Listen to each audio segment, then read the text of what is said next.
Have you ever imagined someone going from slavery to becoming the second most powerful man in a nation? In today's story, we're diving into the incredible journey of Joseph, a young man who, despite being betrayed by his own brothers, never lost his faith and loyalty to God.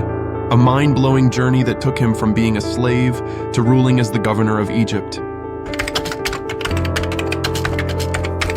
Joseph was Jacob's 11th son and the first one with Rachel, his beloved wife. At 17, Joseph was out tending the flocks alongside his brothers, the sons of Bilhah and Zilpah, Jacob's other wives. But here's the thing. Joseph had a habit of reporting his brothers' bad behavior to their father, which, as you can imagine, didn't exactly make him popular. On top of that, Jacob had a special soft spot for Joseph, since he was born when Jacob was already old. And to make his favoritism crystal clear, Jacob had a long, fancy robe made just for him. That was the last straw for his brothers. They were eaten up with jealousy and resentment, and from that point on, they started treating Joseph with pure hostility. Joseph had a dream, and without thinking twice, decided to share it with his brothers, only making their resentment toward him grow even stronger. He said, "I dreamed that we were out in the field tying up bundles of grain, and suddenly my bundle stood up tall while all of yours gathered around and bowed down to mine." His brothers were furious. "So you think you're gonna rule over us? That you're actually gonna be our boss?" They snapped. But Joseph didn't stop there. He had another dream and once again told everyone about it. "I dreamed that the sun, the moon, and 11 stars were all bowing down to me." When he shared this one with his father and brothers, Jacob wasn't exactly thrilled. "What kind of dream is this?" he scolded. "You really think your mother, your brothers, and I are gonna bow down before you?" His brothers were boiling with jealousy, but Jacob, even though he had rebuked Joseph, couldn't shake off the feeling that there was something more to that dream, so he kept it in mind. One day, Joseph's brothers took the flocks to graze in Shechem. Jacob said to Joseph, "Your brothers are in Shechem, right? I want you to go check on them and the flocks. Bring me back some news." So Joseph set out from the valley of Hebron and headed toward Shechem. On the way, a man found him wandering in the fields and asked, "What are you looking for?" Joseph replied, "I'm looking for my brothers. Do you know where they're grazing the flocks?" The man told him they had moved on to Dothan. So Joseph continued his journey and eventually found his brothers. But as they saw him coming from a distance, their jealousy and anger boiled over. They started plotting. "Here comes the dreamer. Let's kill him, throw him into a pit, and say a wild animal got him. Let's see what happens to his dreams then." But Reuben, the oldest brother, stepped in. "Don't kill him. Don't shed any blood. Just throw him into the pit without harming him." Reuben was secretly planning to rescue Joseph later and bring him back to their father. When Joseph arrived, his brothers tore off his special robe, threw him into an empty cistern, and then casually sat down to eat. As they were eating, they spotted a caravan of Ishmaelites heading to Egypt, loaded with spices, balm, and myrrh. Judah then had an idea. "Why kill our brother? Let's sell him to the Ishmaelites. After all, he is our own flesh and blood." The others agreed. The Midianite traders bought Joseph for 20 silver coins and took him to Egypt. Later, when Reuben returned to the cistern and saw that Joseph was gone, he panicked. "The boy is missing. What am I going to do now?" To cover up their crime, the brothers killed a goat and dipped Joseph's robe in its blood. Then they sent it to their father with a message. "We found this. See if it's your son's robe." Jacob recognized it immediately. "It is my son's robe. A wild animal must have torn him apart." Overcome with grief, Jacob tore his clothes, dressed in sackcloth, and mourned bitterly for days.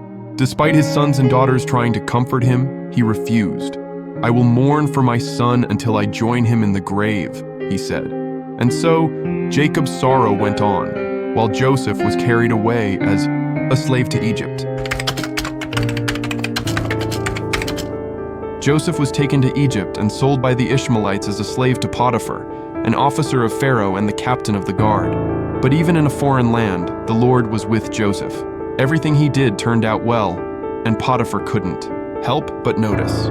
The Egyptian official quickly realized that the Lord was with Joseph, blessing everything he put his hands on. Impressed, Potiphar placed full trust in him, making him the overseer of his household and putting him in charge of all his possessions.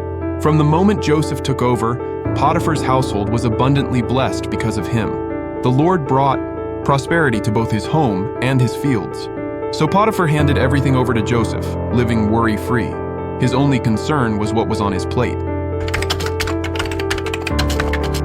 Joseph was a well-built, good-looking young man, qualities that didn't go unnoticed by Potiphar's wife. One day, she straight up approached him and said, "Come to bed with me." But Joseph shut it down immediately. Standing his ground, he replied, "My master trusts me completely and doesn't worry about a thing in this house. He's put me in charge of everything except for you because you're his wife. How could I do something so wicked and sin against God?" Even though she kept coming at him day after day, Joseph stayed firm, rejecting her advances and doing his best to avoid being anywhere near her. Then, one day, while Joseph was alone in the house going about his work, Potiphar's wife grabbed him by his clothes and tried once again to seduce him. But Joseph, determined to stay out of trouble, slipped right out of his garment and bolted out of the house. Furious and humiliated by his rejection, she decided to take revenge. Calling the household servants, she screamed, "That Hebrew my husband brought here tried to take advantage of me. But when I screamed, he ran away, leaving his clothes behind." She waited for Potiphar to come home and told him the same story. The moment Potiphar heard his wife's words, he was consumed with rage and ordered Joseph to be thrown into prison. And just like that, even though he was completely innocent, Joseph found himself locked up in the prison where the king's captives were held. Even in prison, Joseph kept thriving because the Lord was with him. His integrity and skills earned him the trust of the prison warden, who put him in charge of all the other prisoners. Joseph managed everything with excellence, and the Lord made sure he prospered. One day, two of Pharaoh's officials, the chief cupbearer and the chief baker, were thrown into prison for offending the king. They were placed under Joseph's care, and during their time there, both of them had dreams on the same night, each with a unique meaning. The next morning, Joseph noticed they looked troubled and asked, "What's wrong? Why do you look so worried today?" They replied that they had both had dreams but had no one to interpret them. Joseph encouraged them, saying, "Interpretations belong to God. Tell me your dreams." The chief cupbearer went first. He described a vine with 3 branches that budded, blossomed, and produced ripe grapes. In his dream, he squeezed the grapes into Pharaoh's cup and handed it to the king. Joseph interpreted, "The 3 branches represent 3 days. In 3 days, Pharaoh will restore you to your position, and you'll be serving him his cup again. But when things go well for you, please remember me. Mention me to Pharaoh and get me out of this place because I was taken here unjustly." Seeing that the cupbearer's interpretation was positive, the chief baker eagerly shared his dream. He had seen 3 baskets of bread on his head, and birds were eating from the top basket. Joseph then gave him the interpretation. The 3 baskets also represent 3 days, but in 3 days, Pharaoh will have you executed.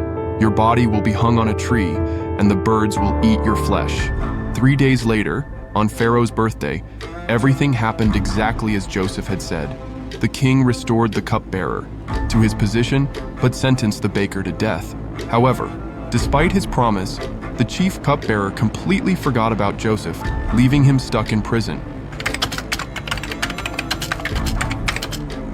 2 years later, Pharaoh had a troubling dream. He saw himself standing by the Nile when 7 healthy fat cows came up from the river to graze. But then 7 other cows, thin and downright awful looking, emerged. And just like that, the skinny cows devoured the fat ones, yet they remained just as ugly as before. Then Pharaoh had another dream. From a single stalk, 7 full, healthy ears of grain sprouted. But right after, 7 other ears, shriveled and scorched by the east wind, appeared and swallowed up the good ones. When Pharaoh woke up, he was restless. He summoned all the wise men and magicians of Egypt, but no one could interpret his dreams. That's when the chief cupbearer finally remembered Joseph and told Pharaoh about the young Hebrew who had correctly interpreted dreams back in prison. Without wasting time, Pharaoh sent for Joseph, and he was brought in a hurry. After getting himself cleaned up, Joseph was taken before the king. Pharaoh explained his dreams and asked Joseph to interpret them. Joseph humbly replied, "It's not me, but God who will give Pharaoh the answer he seeks." Then Joseph explained, "Both dreams mean the same thing. God has revealed to you what is about to happen. The 7 fat cows and the 7 full ears of grain represent 7 years of great abundance in Egypt. But the 7 skinny cows and The 7 withered ears represent 7 years of famine that will follow. The famine will be so severe that people will forget there was ever plenty. The fact that the dream was repeated means that God has already decided, and it's happening soon. Joseph then advised Pharaoh, "You should appoint a wise and discerning man to oversee Egypt. He should organize officials to collect 1/5 of the harvest during the years of abundance and store the grain in the cities. These supplies will be crucial to keep the land from starving when the famine hits, preventing Egypt from being devastated." Joseph's proposal blew Pharaoh and his officials away. Convinced that Joseph was guided by God, Pharaoh declared, "Where else could we find a man like this, in whom the Spirit of God dwells?" Pharaoh then appointed Joseph as the highest administrator in Egypt, saying, "You will be in charge of my household, and all my people will obey your commands. Only in rank will I be greater than you." To seal Joseph's authority, Pharaoh placed his signet ring on Joseph's finger, dressed him in fine linen, and hung a gold chain around his neck. He also ordered that Joseph be paraded in the second royal chariot, with people bowing before him as he passed.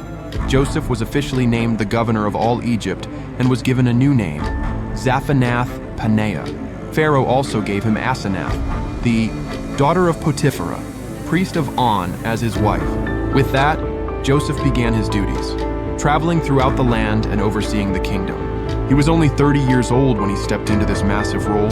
During the 7 years of abundance, the land produced extraordinary harvests, and Joseph efficiently stored food in every city, stockpiling grain from nearby regions. The amount of grain was so vast that it became impossible to measure, like the sands of the sea. During this time, Joseph and Asenath had 2 sons. He named his firstborn Manasseh, saying, "God has made me forget all my troubles and my father's household." His second son he named Ephraim, explaining, "God has made me prosper in the land of my suffering." Then, just as Joseph had predicted, the 7 years of abundance came to an end, and the 7 years of famine began. The famine struck not just Egypt, but all the surrounding lands. However, thanks to Joseph's foresight, Egypt had plenty of food. When the people cried out to Pharaoh for bread, he told them, "Go to Joseph and do whatever he tells you." So Joseph opened the storehouses and began selling grain to the Egyptians as the famine grew more severe by the day. And from all over the world, people came to Egypt to buy food, for the famine had spread across the entire land. Amid the famine that was devastating the land of Canaan, Jacob heard that there was grain in Egypt. He turned to his sons and asked, "Why are you just standing around? I've heard there's grain in Egypt. Go there and buy some so we can survive and not starve to death." So 10 of Jacob's sons set off for Egypt. But Jacob kept Benjamin, Joseph's younger brother, at home, fearing something might happen to him. As governor of Egypt, Joseph was in charge of distributing food and personally oversaw the foreigners who came to buy grain. The moment he saw his brothers, Joseph recognized them instantly, but they had no idea who he was. He spoke to them harshly and asked, "Where do you come from?" They replied, "From the land of Canaan to buy food." Joseph, remembering the dreams he had as a young man, accused them of being spies, claiming they had come to scout out the weak spots of Egypt. His brothers protested, "We are honest men, sons of the same father. We're not spies. There were 12 of us. Our youngest brother is with our father, and one of us is no longer alive." But Joseph pressed on, "You'll only prove your honesty if you bring your youngest brother here. Until then, you'll remain prisoners." He locked them up for 3 days. On the 3rd day, Joseph offered them a deal. "If you're truly honest men, one of you will stay here while the rest return with grain for your starving families. But you must bring your youngest brother back to me, so your words can be verified." The brothers, feeling the weight of guilt, said to each other, "We're being punished for what we did to our brother. We saw his distress and ignored his cries for help. Now we're paying the price." Reuben reminded them, "I told you not to sin against him, but you wouldn't listen. Now his blood is on our hands." Even though they were speaking in their own language, Joseph understood everything, but he pretended not to, using an interpreter to communicate with them. Hearing their remorse, Joseph stepped away and wept. After regaining his composure, he returned, chose Simeon as the hostage, and had him bound in front of them while the others prepared to return to Canaan with the grain. Joseph then gave orders for his brothers' sacks to be filled with grain. But he also instructed his servants to secretly return their silver, placing it inside their sacks, and to provide extra supplies for their journey. So, the brothers left Egypt, their donkeys loaded up with grain. On the way, during a stop at an inn, one of them opened his sack to feed his donkey and was shocked to find his money returned. Terrified, he called out to the others, "They gave me back my silver! It's here, in my sack!" Fear took hold of them all. They looked at one another, dreading what this could mean, and asked, "What is God doing to us?" When they arrived back in Canaan, they told their father Jacob everything that had happened, explaining how the Egyptian governor had treated them harshly and accused them of being spies. We told him we are honest men, all sons of the same father. We explained that we were 12 brothers. One is no longer with us, and the youngest is here with you in Canaan. But he wouldn't believe us unless we brought our youngest brother to prove we were telling the truth. So Simeon was taken as a prisoner until we returned with him. Then, as they emptied their sacks of grain, they discovered that each of them had gotten their silver back. Seeing this, Jacob and his sons were even more afraid. In deep distress, Jacob cried out, "You are robbing me of my children. Joseph is gone, Simeon is in prison, and now you want to take Benjamin. Everything is against me." Desperate, Reuben tried to reassure his father, "Let Benjamin be my responsibility. If I don't bring him back, you can take the lives of my 2 sons." But Jacob, overwhelmed with grief and terrified of losing the only son he had left from Rachel, refused. "My son will not go with you. His brother is already gone, and he is the only one left. If anything happens to him, you will send my gray hair down to the grave in sorrow."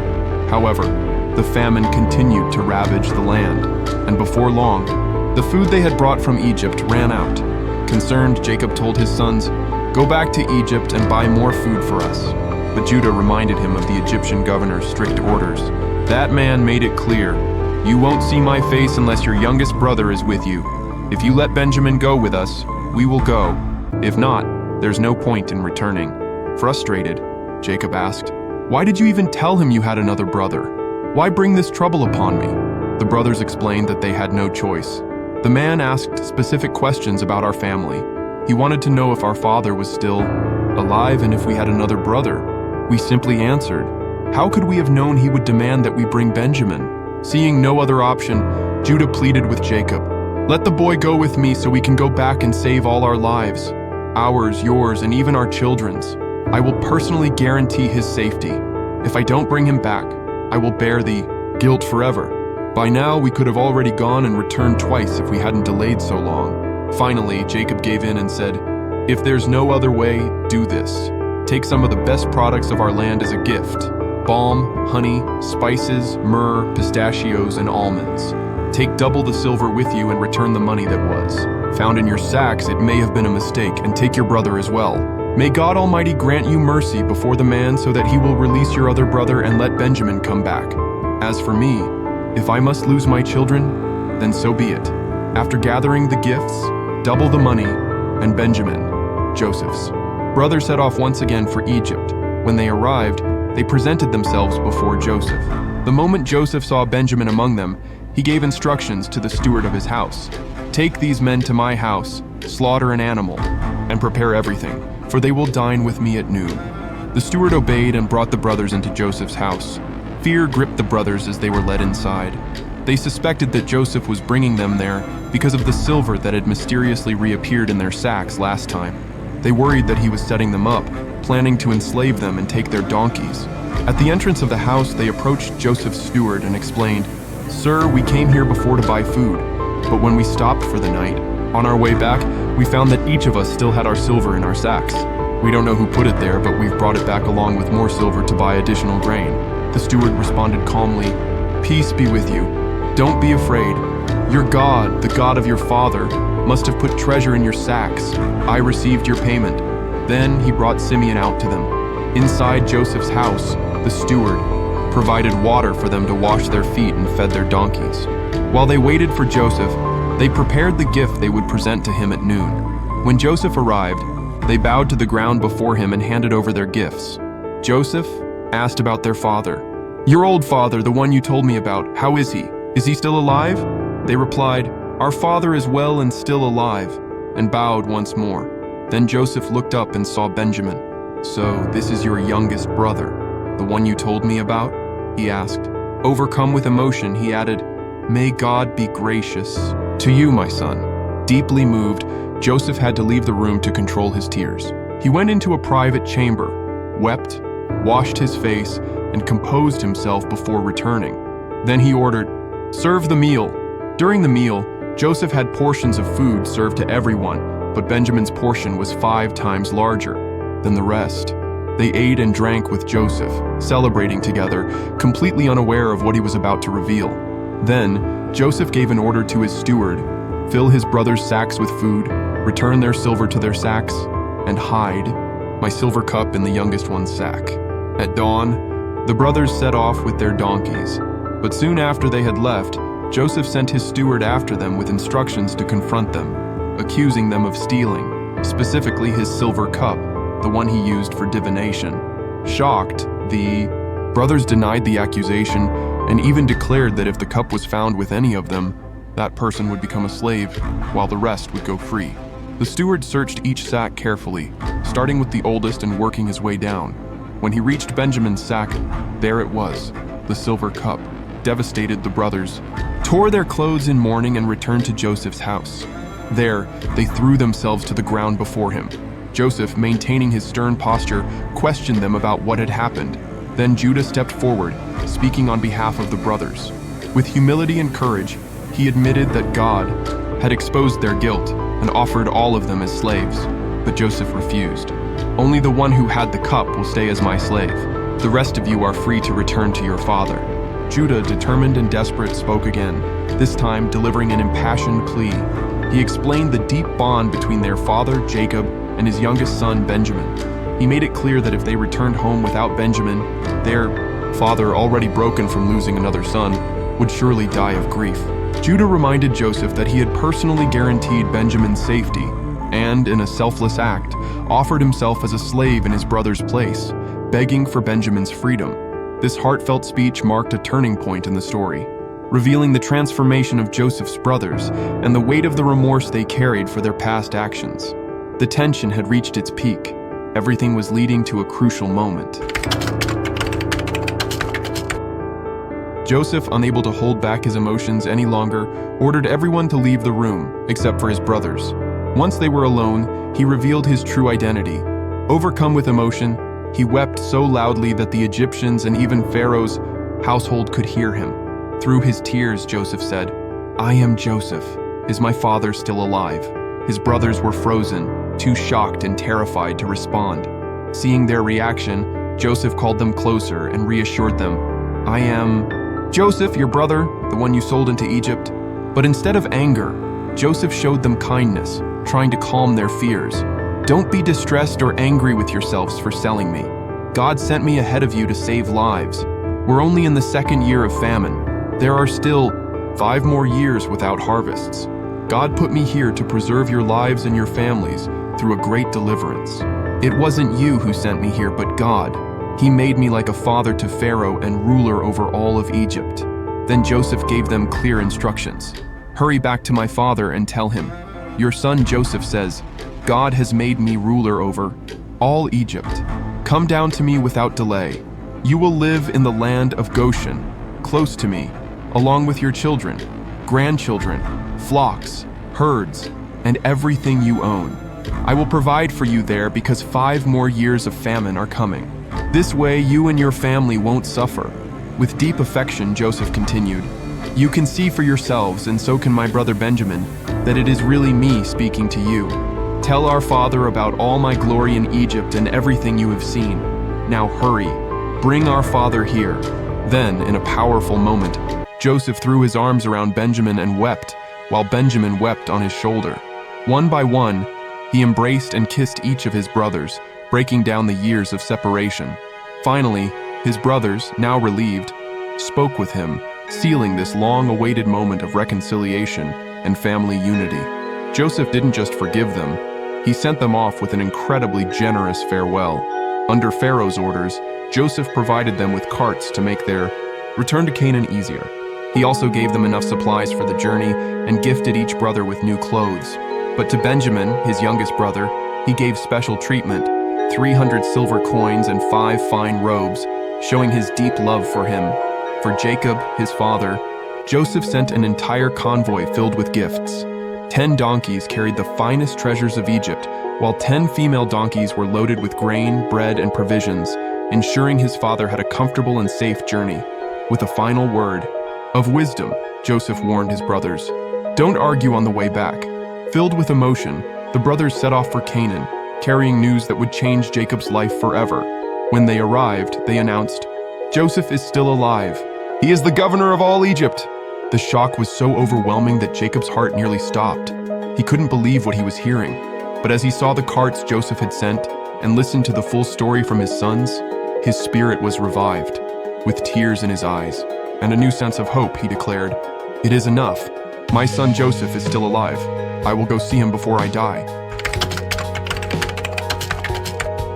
Jacob, along with all his possessions, set out for the land of Egypt. He sent Judah ahead to find Joseph and prepare the way to Goshen, the land designated for them in Egypt.